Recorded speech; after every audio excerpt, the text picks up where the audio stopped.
오늘 성경 말씀은 마태복음 17장 14절로 20절이 되겠습니다.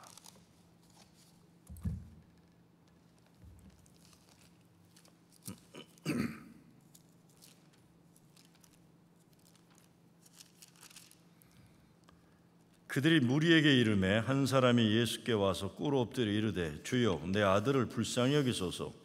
그가 간질로 심히 고생하여 자주 불에도 넘어지며 물에도 넘어지는지라. 내가 주의 제자들에게 데리고 왔으나 능히 고치지 못하더이다.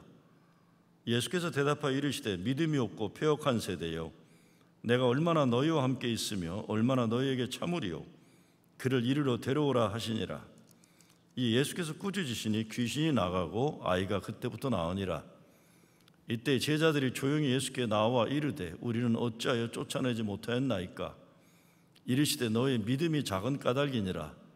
진실로 너에게 이르노니 만일 너희에게 믿음이 겨자씨 하나만큼만 있어도 이 산을 명하며 여기서 저기로 옮겨지라 하면 옮겨질 것이요 또 너희가 못할 것이 없으리라.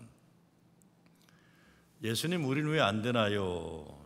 간질에 걸려 물에도 들어가고 불에도 들어가는 아이를 고쳐야 하는 책임이 제자들에게 있었습니다. 근데 못 고칩니다. 제자들에게 주어진 과제를 해결하지 못하는 자신들의 현실을 안타까워하면서 예수님께 질문했던 것입니다. 그때 예수님은 믿음이 없고 패역한 세대요, 내가 얼마나 너희와 함께 있으며 얼마나 너희에게 참으리요, 이렇게 말씀하십니다. 간질병은 기본적으로 자기가 자신을 지키지 못하는 상태입니다. 그래서 생각에 줄을 놓치게 되고 몸을 가르지 못하게 되면서 많이 고통당한다고 이 아이의 아버지가 설명을 하는 것입니다. 오늘 성경 말씀에서는 이 아이를 그렇게 만든 것은 이 아이를 괴롭히는 귀신인데 이 귀신을 예수님이 쫓아냈다, 이렇게 설명하고 있습니다. 근데 이런 종류의 귀신 들린 병을 고칠 때 예수님은 항상 귀신에게 직접 명령하시거나 귀신 들린 당사자에게 말씀하시는데 오늘 말씀에서는 제자들이 해결해야 할 책임이라고 말씀하고 계십니다. 이것이 마태복음이 다른 공관복음, 다른 복음서와 차이가 나는 겁니다. 마태복음은 교회라는 공동체의 책임을 중요하게 여깁니다. 사람 고치는 것, 이 교회가 감당해야 할 책임이라는 겁니다. 왜 아픈 사람이 있는데 못 고치는가? 예수님은 제자들이 믿음이 없어서 그렇다고 하셨어요. 마가복음에서는 이런 종류의 병은 기도와 또 어떤 번역에는 금식을 하지 않으면 안 된다고 하셨습니다. 병 걸린 아이도 아니고 이 아이의 아버지의 믿음이나 기도하지 않았다고 그러시는 것이 아니고 제자들에게 그렇게 말씀하시는 겁니다. 그러니까 교회 지도자들인 제자들이 기도하고 금식해야 하는 것이고 제자들이 병이 고침받을 수 있다는 믿음이 있어야 한다는 겁니다. 예수님은 이 아이가 병 걸린 것 누구 잘못이냐 이런 거 관심 없으세요. 당연하게 제자들이 고쳐줘야 한다는 전제를 가지고 계십니다. 그런데 예수님은 겨자씨만한 믿음만 있어도 산을 옮긴다고 하신 것입니다. 교회에서 제일 많이 쓰는 말이 믿음입니다. 어려운 일이 있을 때 믿음으로 이겨내라고 하고 교회에서 사람을 평가하는 기준도 이 사람 믿음 좋다, 믿음 없다 이렇게 해요. 설교하면서 목사들은 큰 소리로 믿습니까? 외치기도 해요. 그것도 더 믿음 좋은 것처럼 보이려면 표준말로 믿습니다가 아니라 된 바람 소리를 내어서 그러면 어떤 동네 사람들은 더 뭐가 있다고 생각하기도 해요. 그리고 목사가 설교하면서 큰 소리로 믿어야 한다고 하고 교인들은 큰 소리로 아멘하고 그러면 그런 교회를 뜨거운 교회다, 뭐 믿음 좋다 우리가 이렇게 하기도 합니다. 그리고 병에 걸리거나 집안에 문제가 생기거나 뭐가 잘 안 되고 그러면 믿음이 없어서 그렇다고 불안해하기도 하는 겁니다. 이 믿음이라는 게 정말 뭡니까?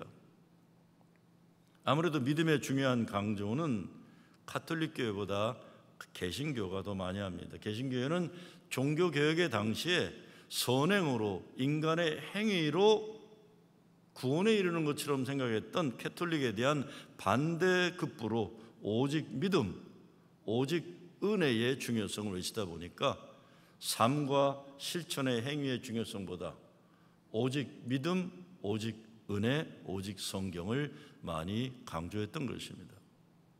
근데 사실 종교개혁자 마틴 루터가 솔라 피데, 오직 믿음이라고 외친 것은 인간의 행위로 구원받지 못하는 것이라는 것이지 삶의 내용은 엉망이면서 믿는다고 말만 하면 된다는 것은 전혀 아니었던 것입니다.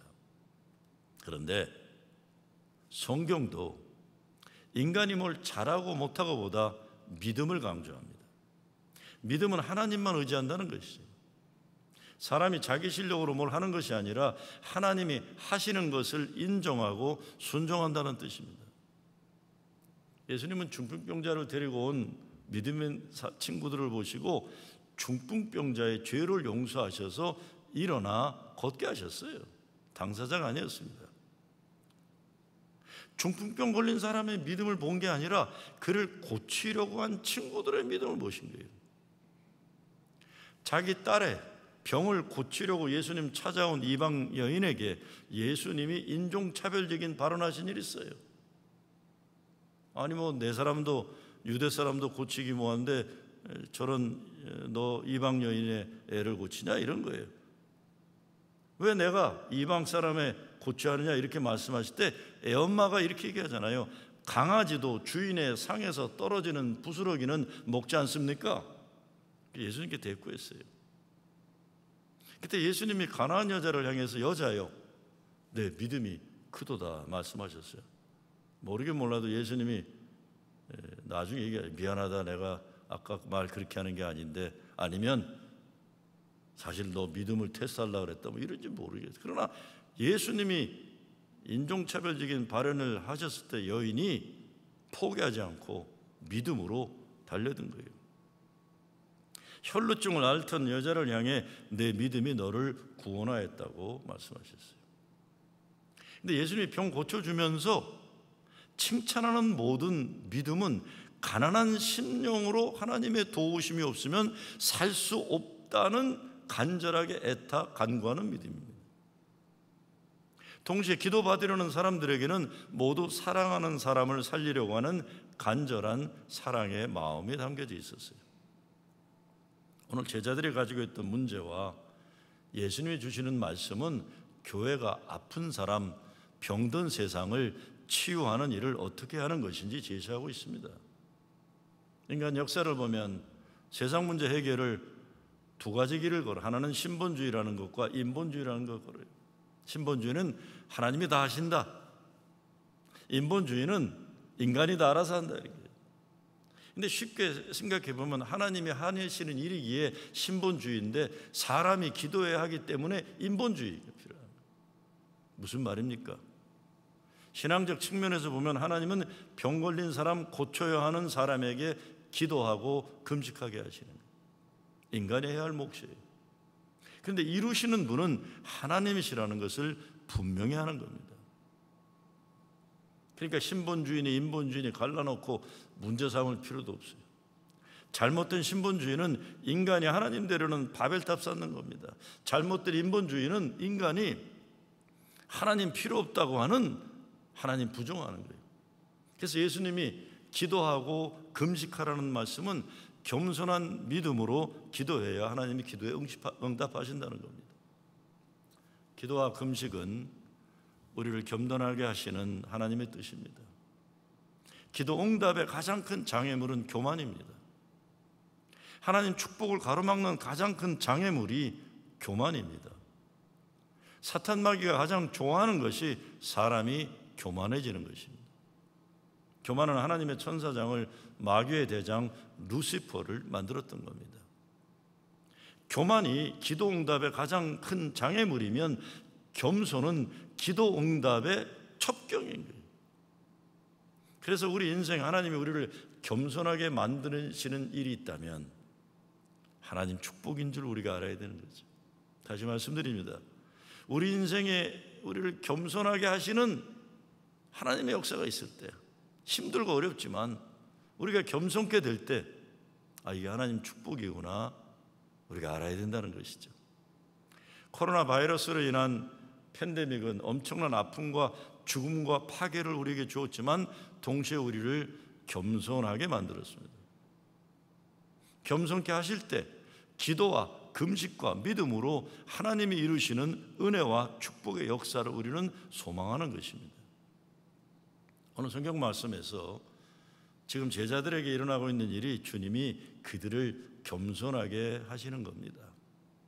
이 사건이 일어나기 전에 제자들에게 예수님이 더러운 귀신을 쫓아내며 모든 병과 모든 약한 것을 고치는 능력을 주셨어요. 그러니까 제자들이 그 능력 가지고 신나가지고 별폼을 다 잡았다고 저는 생각합니다. 귀신 들려가지고 막 넘어지는 사람에게 나사렛 예수의 이름으로 명하노니 물러가라 하니까 귀신이 막 물러가 오른 거예요. 동네 사람들이 병 걸렸다고 찾아와서 살려다고 하니까 제자들이 안수기도 했더니 벌떡벌떡 일어난 겁니다. 그러다 보니까 어떻게 됐을까요? 어쩌면 예수님이 산 위에 올라가셨을 때 제자들이 이때다 그래서 더 신나가지고 자기들 능력의 충만함에 도취되었던 것인지 몰라요.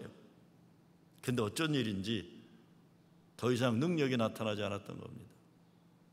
얼마나 제자들이 당황했을 거예요.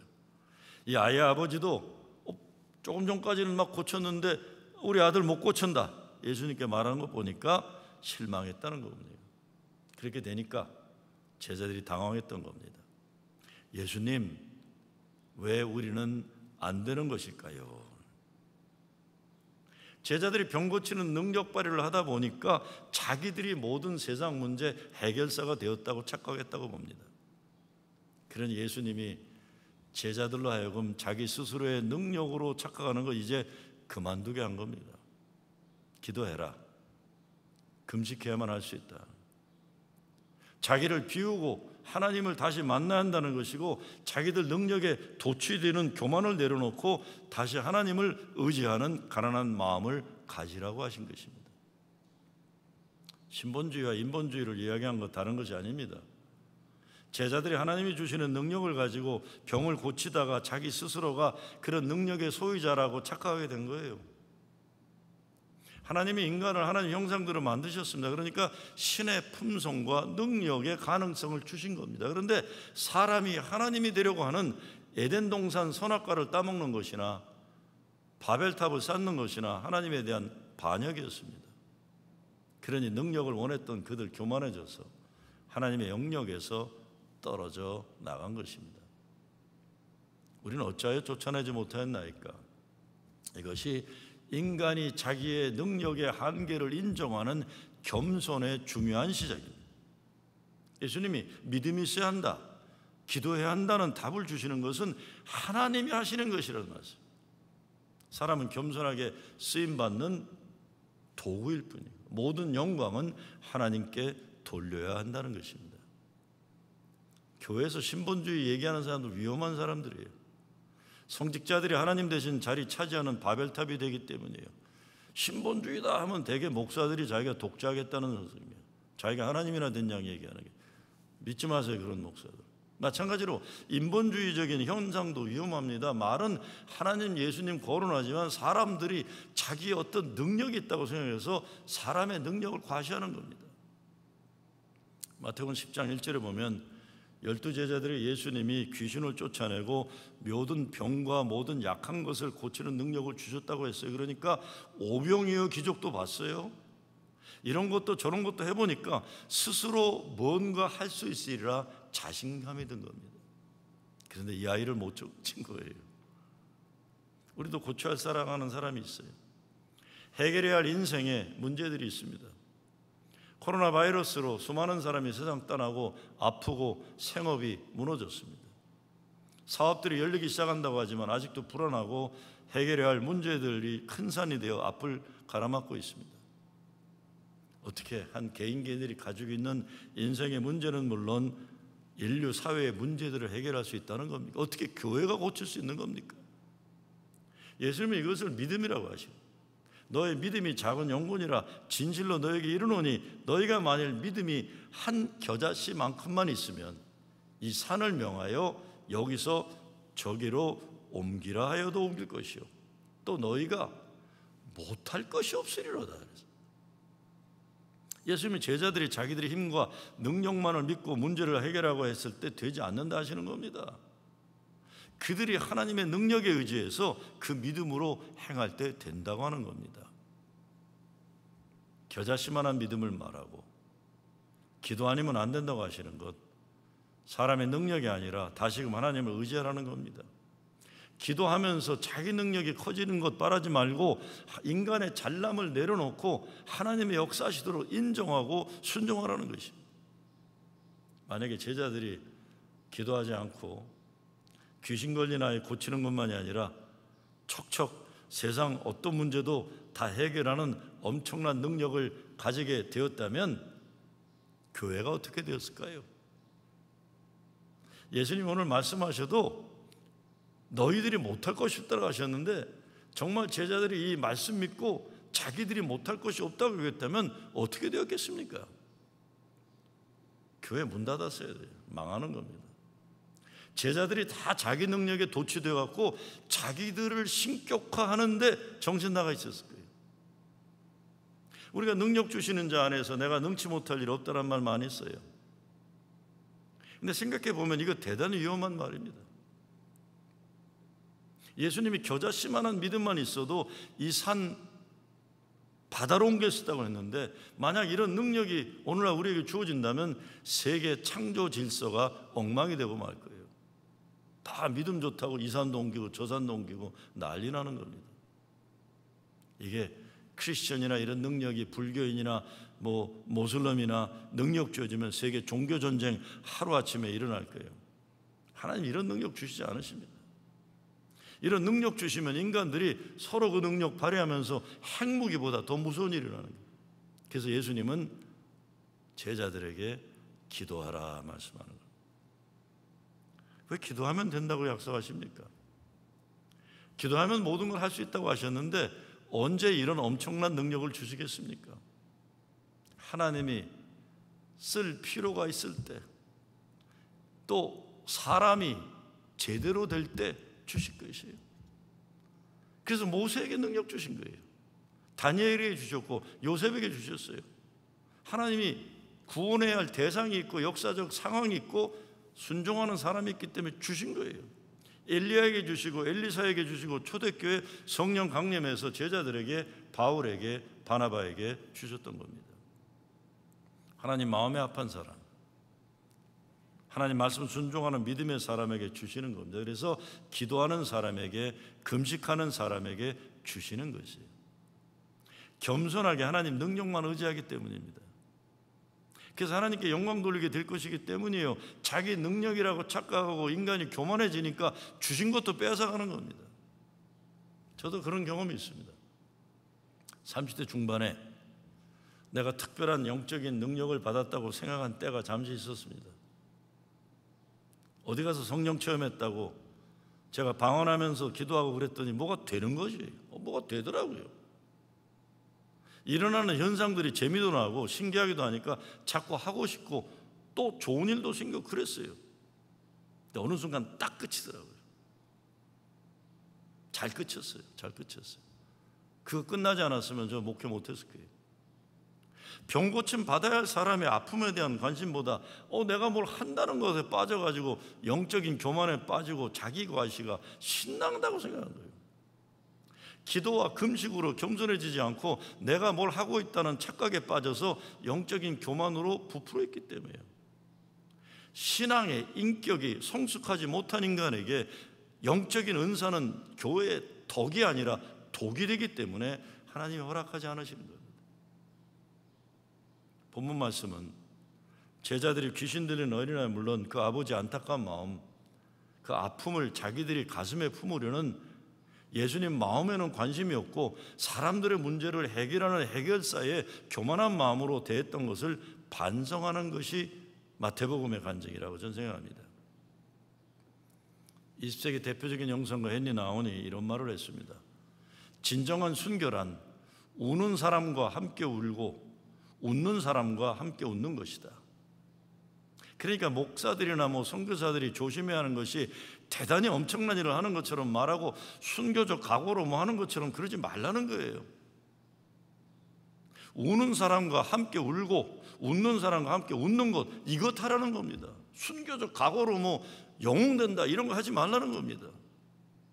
자기가 예수 잘 믿는다고 하는 사람들 가운데 보면 자기가 다른 사람들보다 어떤 대단한 믿음의 능력이 있다고 착각하는 사람들 참 많습니다. 어느 분이 그러더라고요. 가만히 보니까 교회에서 제일 재미없는 속회나 셀이나 선교회나 소그룹에 공통점이 있대요. 제일 재미없는 것. 그게 뭐냐 그랬더니 신앙적으로 잘난 체 하는 사람들이 많은 동네가 제일 재미없대요. 선교회도 그렇고 속회도 그렇고 자기가 신앙 굉장히 좋다고 착각하는 사람들이 있으면 재미 하나도 없대요.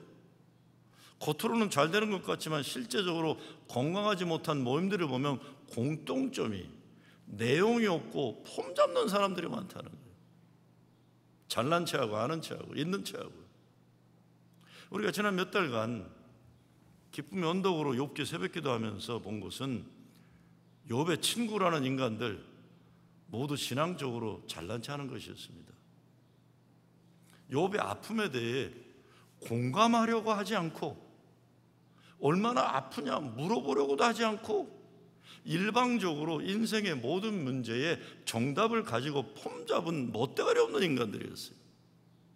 그래서 하나님이 욥의 친구들한테 야 그만 잘난 체하고 아는 체하라고 하신 거예요. 그러니까 누가 무슨 문제를 말하면 기도하면 돼요라고 쉽게 말하지 마세요. 그 사람도 기도합니다. 누가 신앙적인 고민을 말하면 믿음만 있어야 되라고 말하지 마세요. 그 사람 믿음 없다고 전제하지 마세요. 자꾸 그러면 더 이상 할 말이 없는 겁니다. 예수님은 그 사람의 아픔을 품으시고 그 아픔을 공유하시고 결국 자신이 죽으심으로 죽어야 할 사람들을 살리신 그리스도이신 거예요. 헨리 나운이 계속 말하기를 남을 도와주는 길은 그의 고통을 제거하는 것이 아니라 고통을 공유하는 것이다. 남의 문제를 내가 해결한다는 마음을 가지고 목사가 목회를 하거나 교인들이 신방을 가서 기도하거나 그러면 안 된다는 거예요.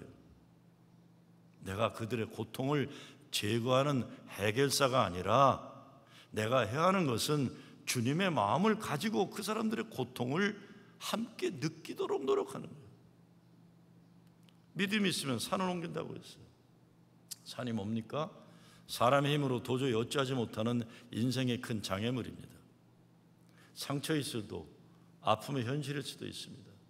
그런데 이런 큰 산을 겨자씨만한 믿음이 있으면 옮길 수 있다고 예수님은 말씀하십니다. 산이라는 어마어마하게 큰 문제를 말합니다. 근데 어떤 때 교회에서 작은 사랑의 헌신들이 겨자씨가 되어 산을 옮기는 일을 함께 이루어갈 수 있다는 것입니다. 예수 믿는 사람들 때로 너무 엄청나고 거룩한 큰 이야기 잘해요. 그러다 보니까 정작 필요한 겨자씨만한 믿음은 소유하지 못하는 거예요. 그러다 보니까 산을 옮기겠다고 소리는 버럭버럭 지르지만 산이 꿈쩍도 않는 겁니다.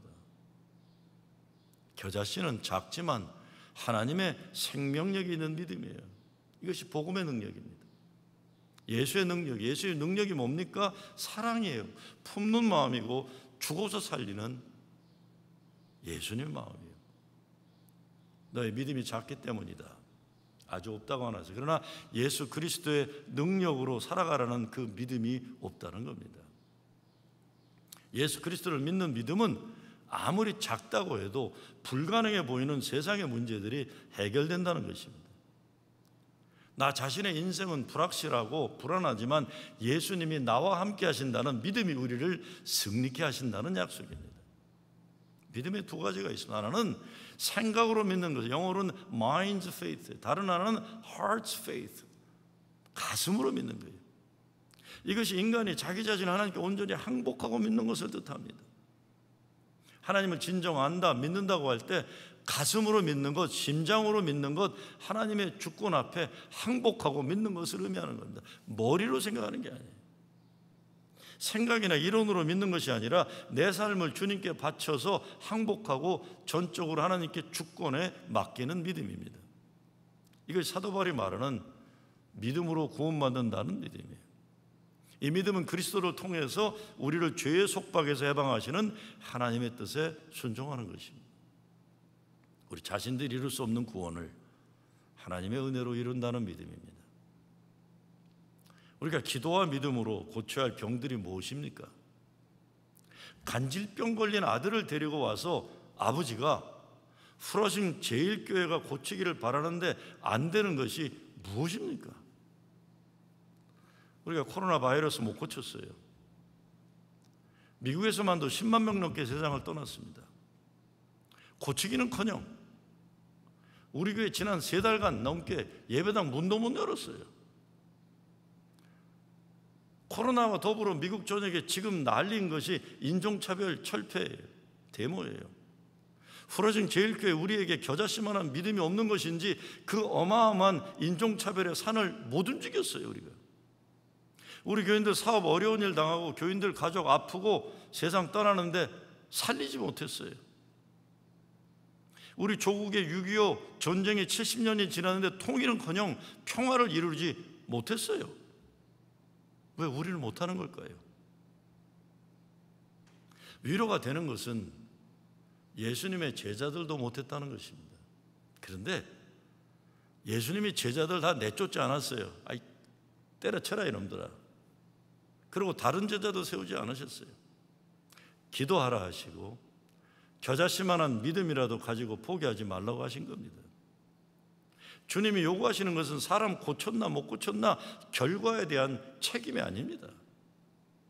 기도하라, 믿어라요. 나라는 인간이 가지고 있는 것 보잘것없고 내 능력에는 한계가 있지만 하나님이 기뻐하시는 역사를 위해 내가 쓰임받겠다는 믿음, 이거를 요구하시는 거예요. 이 믿음 가운데 하나님 함께 하셔서 산을 옮기는 결과를 허락하시는 겁니다.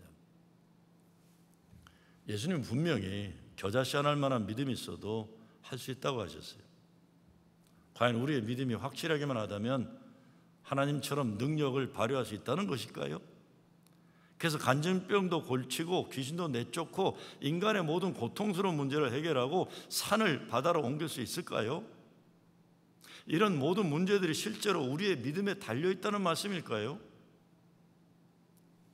다시 말씀드리면 예수님은 결과에 대해 책임을 우리에게 묻지 않으시고 겨자씨만한 믿음으로 믿으라고만 하십니다. 우리가 때로 착각하는 게 있습니다. 자기 확신을 믿음으로 생각하는 거예요. 영적 교만입니다. 겸손하지 않으면 기도의 통로가 막힙니다. 은혜의 물줄기가 막힙니다. 정말 겨자씨 하나 할 만한 믿음만 있다면 못할 일이 하나도 없다는 말씀 무슨 뜻이겠습니까? 믿음의 디렉션, 방향을 얘기하는 겁니다. 산만큼 커도 하나님과 관계없는 방향이라면 아무 능력이 드러나지 않는 거예요. 겨자씨처럼 작아도 금식과 기도로 자기를 겸손케 하는 가난한 심령으로 어린아이의 믿음으로 하나님께 믿으면 산을 움직인다는 겁니다. 빌립보 4장 말씀에 바울이 내게 능력 주시는 자 안에서 내가 모든 것을 할 수 있느니라고 했잖아요. 근데 이 말씀 이전에 바울이 이렇게 얘기합니다. 이게 중요합니다. 어떤 형편에서도 자족하는 비결을 배웠노라, 이게 먼저 나와요. 가난하거나 부하거나 어떤 경우에도 자족하는 비결을 배웠다고 먼저 고백하는 겁니다. 그러니 자기 자신의 이기적인 필요를 만족하기 위해 다 할 수 있다 외친 것 아니에요. 하나님 영광과 기쁨을 위한 하나님이 하시는 일이라면 무슨 일이라도 할 수 있다는 것이고 무슨 일을 해도 하나님의 능력자이시기에 이루실 것이라는 확신을 말하는 겁니다. 자기 실력 자랑이 아닙니다. 아주 구체적으로 사도 바울은 빌립보 교인들이 선교 기금으로 보내준 것에 대해서 선교 헌금에 대한 감사의 말을 전하면서 경제적으로 넉넉하거나 부족하거나 어떤 상태에서도 견딜 수 있다는 영적인 사실을 말하는 거지 믿음으로 모든 세상 문제를 내가 해결할 수 있는 자신감을 얘기한 게 아닙니다. 제가 목사니까 교인들이 기도를 부탁합니다.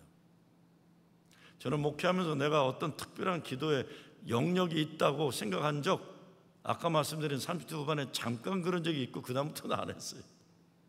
성령 체험했다고 뭐 하는 것 같다가 신앙의 인격이 갖춰지지 않은 상태에서 교만해지니까 하나님이 그만하라고 하셨고, 그 이후부터 나 자신의 영적인 능력 이런 것 거기에 빠진 적이 없습니다. 그러나 교인들이 기도 부탁하면 기도해요. 내 능력은 아무 상관이 없습니다. 기도를 부탁하는 교인들의 간절한 심령 주님이 아시기 때문에 나는 그 주님을 믿고 교인들 부탁하는 기도를 중보하는 것뿐이에요. 이루시면 하나님이세요. 그건 내 책임도 아니에요. 그분이 하시는 일에 나는 믿고 순종할 뿐입니다. 어떤 분들이 목사님 기도해 주셔서 이루어졌어요 그럴 때 제가 그렇죠 이렇게 대답한 적 한 번도 없어요. 예, 앞으로도 제가 다 할 수 이렇게 한 적 없어요. 나 그냥 웃고 말아요. 왜? 내가 할 수 있는 일이 아니니까요. 그건 하나님이 하시는 거예요. 정말로 우리가 예수 믿어서 기도 열심히 해서 능력 받는 데 집착하면 안 됩니다. 예수님을 아는 그 자체로 행복해야 돼요. 예수의 사랑 그로 천하 행복하고 예수 십자가 은혜로 구원받은 이거 하나만으로도 천하를 얻은 것보다 더 큰 감동으로 감사히 큰 산이 내게 옮겨져서 구원 얻은 거예요. 그렇지 않고 예수 믿어 능력 받고 무슨 예수님을 자기 욕심의 성취 만족을 위한 도구로 여기면 불행해지는 겁니다. 무엇보다 내 능력이 아니라 예수 그분을 아는 것, 믿는 것, 이것이 중요한 것이죠. 예수님이 겨자씨 말씀하실 때 중요한 말씀하신 것이 있어요. 겨자씨가 땅에 떨어져 싹이 나면 큰 나무가 되어서 새들이 날아와 깃든다고 했습니다. 그렇게 작은 믿음이라도 하나님 나라를 위해 쓰임받고자 하는 헌신이 있으면 큰 나무가 된다는 것입니다.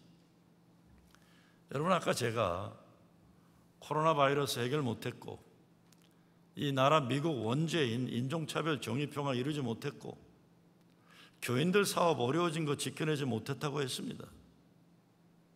정말 우리는 아무것도 못했나요? 정말 우리 교회 쓸모없는 곳입니까? 우리 신앙이 그리 쓸모없는 것이었습니까? 아닙니다. 헨리 나운이 말한 것처럼 아픈 사람 함께 아파하고 우는 사람 함께 우는 것 여러분 했어요. 그는 순교라는 말을 썼지만 여러분이 아픈 사람을 위해 아파한 마음, 그를 위해 기도한 믿음, 그것이 순교적인 신앙이나 마찬가지입니다. 제가 얼마 전에 우리 교회 목회했을 때 몇 명에게 그랬어요. 아니 그 영어가 그래가지고 앞으로 어떻게 목회하겠냐 그랬어요. 그게 영어냐, 영어를 그렇게 못하냐. 그리고 우리 교회 지금 중고등부도 그렇고 영어권 목회도 2세 목회자 찾지 못하니까 제가 사역자들에게 그랬어요. 그 영어로 뭐가 돼? 그랬어요. 그랬더니 참다 못하니 한마디 누가 하더라고요. 목사님, 영어가 모자라니까 더 사랑하고 더 기도하는 겁니다. 제가 그랬어요. 그래도 영어 잘해야지. 그랬더니 다른 친구가 울먹울먹거리면서 저한테 한마디 합니다. 목사님, 하나님은 영어 못해도 기도 들어주세요. 제 목회 경험으로 보면 영어 잘한다고 목회 잘하는 것 아니더라고요. 그렇다면 미국 교회들 뭐 다 엄청 부흥했어야죠. 영어 다 잘하니까요. 우리보다 미국 사람들 다 영어 잘하는데 그럼 뭐 다 부흥했어야 되는 거 아니에요. 뉴욕에 있는 감리교회가 프로진 제일교회보다 우리 영어 못하는 교인들이 있는 우리 교회보다 더 크게 부흥해야 되는데 아니잖아요. 물론 영어 잘하고 문화 잘 이해하면 당연히 좋아요. 그런데 헨리 나운의 말로 다시 돌아가 보면 아픈 사람의 아픔, 외로운 사람의 외로움, 우는 사람의 눈물, 그것을 품어내는 마음으로 기도하는 사람을 통해 하나님이 역사하신다는 겁니다. 지난 수요일 7월 1일부터 40일간 기도 릴레이를 시작했잖아요. 우리가 고쳐야 할 간질병 걸린 어린이, 우리가 고쳐야 할 중풍병 걸린 남자, 혈육병 걸린 여자, 안진뱅이, 나병 환자, 귀신 들린 젊은이, 가늠하다 끌려온 여인, 온물가 사마리아 여인, 길을 잃어버린 탕자, 사탄마귀에 사로잡힌 버림받은 죄인들 고치려고 40일 기도하는 겁니다. 무너진 가정, 해결해야 할 생업의 문제들도 다시 세워야 하기 때문입니다. 미국의 원죄, 인종차별, 철폐를 이루어야 하고 정의, 평의, 성당, 평등 세상 이루어야 하는 사명도 있어요. 그래서 말씀, 찬양, 그리고 기도하는 겁니다. 코로나 바이러스로 인해 앞으로 교회들도 어려워질 것이고, 그것만이 아니라 우리 교단은 동성애자 안수받는 문제로 교단이 분열되는 기로에 있어요. 그래서 기도하는 겁니다. 겨자씨만한 믿음으로 기도하는 거예요. 이번에 교회에서 준비한 40일 기도를 보면 공동으로 읽는 기도문은 목회실에 썼고, 매일의 기도는 교인 40명이 썼어요. 특별히 주일학교, 중고등부, 한옥권 청년, 영어권 교인들 모두 포함해서 다양한 간절한 기도문을 썼어요. 교인들의 건강과 안녕, 미국에서 인종차별 없는 정의로운 세상 바라는 기도, 교인들의 영적인 능력 가지고 어렵고 두려운 이 시대를 이겨나기를 바라는 기도들이에요. 기도문은 한 사람 한 사람이 썼지만 함께 온 교인들이 기도하고, 우리 교회 교인들만이 아니라 이번 느헤미야 40일 기도 릴레이에 동참하는 많은 분들이 함께 기도하는 것입니다. 우리 교회에서 40일 릴레이 기도한다니까 다른 주에 있는 어느 분이 연락을 했어요. 목사님, 저도 같이 기도하면 안 될까요? 제가 그랬습니다. 당연하죠. 기도 같이 하겠다는데 누가 말리겠습니까? 기도의 시작은 겨자씨 같은 한 사람이지만 수백 명, 수천 명이 합심하여 기도하는 것이에요. 산을 움직이는 믿음의 기도가 되는 거예요. 제가 이번에 어린이들 청소년 기도를 읽으면서 놀란 것은 이 어린 것들의 기도가 대부분 인종차별 없는 세상을 바라는 기도였어요. 가슴 아프지만 너무 감사해요. 하나만 읽어보면 이렇게 되어 있어요. 3학년, 유초등학교 3학년 아이가 이렇게 썼어요. Dear God, God, you must be very sad. 하나님 슬프시죠? Because your children are fighting and abusing each other. 하나님 자녀들이 서로 아프게 하고 싸우니까요. Back in the old days when Martin Luther King Jr. was a kid, 마틴 루터 킹 목사님이 옛날 어렸을 때 all the white people got the good stuff and the colored people got the bad stuff. 백인들은 좋은 거 다 차지하고 유색인 정도는 나쁜 것만 차지했어요. The colored people were treated badly. 유색인종은 차별을 받았어요. This is happening now too. 그랬어요. 3학년 애가. 오늘 이 시대도 일어나고 있습니다. I don't want this to happen anymore. 이런 일이 없으면 좋겠어요, 하나님. Even though I cannot control the world, maybe you can make other people think about their action. 저는 아무것도 할 수 없지만 하나님은 하실 수 있을 믿습니다. Help them think about what's good and bad before treating people who are different. 나와 인종이 다르고 색깔이 다른 사람 대할 때 생각해서 선과 악을 구별하게 해주세요. Each kindness can change the world and make it into a better place. 우리가 친절한 사람들 되게 돼서 좋은 세상 만들게 해주세요. And happy life, 행복하게 해주세요. God help me become a better person and spread kindness to the world. 하나님, 내가 친절한 사람 되게 돼서 친절함을 세상에 전파하게 해주세요. 가슴 아픈 기도예요. 그렇지만 우리 교회에서 자라는 어린이 청소년들이 하나님께 미국 땅의 죄를 용서하고 치유해달라는 기도를 들을 수 있다는 거 감사하고 기쁜 일이에요. 이번 느헤미야 40일 기도하면 하나님이 큰 산을 여러분에게서 옮겨주실 줄 믿습니다. 모든 무너진 것들을 다시 세우고 회복시켜 줄 줄 믿습니다. 한꺼번에 옮겨지진 않아도 이미 기도하는 우리 교회 어린이들, 어른 모두 기도에 응답하실 줄 반드시 전 믿습니다. 하나님이 우리 기도를 들으십니다. 한 사람의 겨자씨가 함께 기도하는 교회를 통해 산을 움직이는 겁니다. 관절병 걸린 어린아이 고쳐야 합니다. 혼자 안 되면 함께 기도함으로 고쳐야 합니다. 오늘 여러분의 앞에 놓여있는 이 모든 아프고 답답하고 막혀있고 무너진 것들 기도와 금식으로 겨자씨만한 믿음으로 고치고 회복하고 해결하는 여러분 되시길 주의 이름으로 축원합니다. 아버지 하나님, 기도가 모아지고 모아서 하나님께 상달되는 줄 믿습니다.